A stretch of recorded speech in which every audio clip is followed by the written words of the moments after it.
May isang statement na hindi pwedeng baliwalain. Mula mismo kay James Worthy.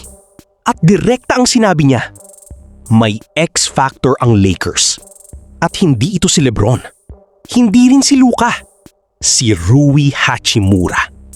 Oo, si Rui. At kung napanood mo ang Game 6, maiintindihan mo kung bakit.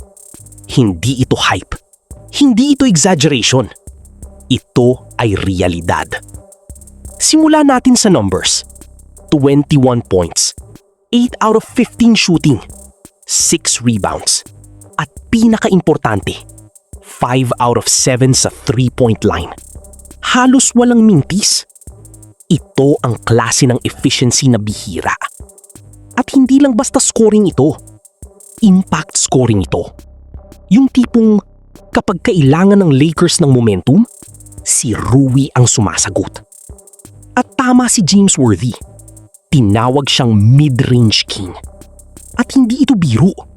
Kasi sa modern NBA, halos nawawala na ang mid-range game. Pero si Rui, ginagawa niya itong weapon. Consistent, controlled, deadly. Hindi siya nagmamadali. Hindi siya nagfo-force. Pinipili niya ang spots niya. At kapag nakuha niya, automatic. At dito nagiging delikado ang Lakers.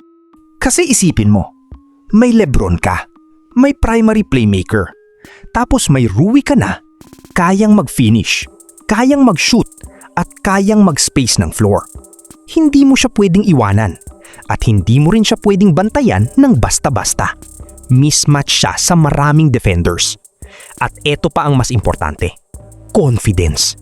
Ramdam mo na iba na ang kumpiyansa niya. Hindi na siya hesitant. Hindi na siya role player lang.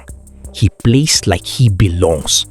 At kapag ganito si Rui, nagiging unpredictable ang Lakers.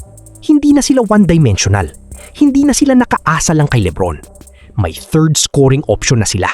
At sa playoffs, iyan ang difference between contender at pretender. Kaya malinaw ang punto. Hindi aksidente ang performance ni Rui Hachimura. Ito ay development. Ito ay preparation. At ito ay confidence na nabuo sa tamang oras. At kung magpapatuloy ito, mas lalalim ang playoff run ng Lakers. Kasi hindi na sila madaling basahin. At kung tama si James Worthy, at mukhang tama nga, si Rui ang magiging susi. Hindi lang sa isang panalo, kundi sa buong series. At ngayon, isang tanong na lang. Handa na ba ang liga sa version ng Lakers na may sariling mid-range king? Dahil kung oo, may problema ang lahat.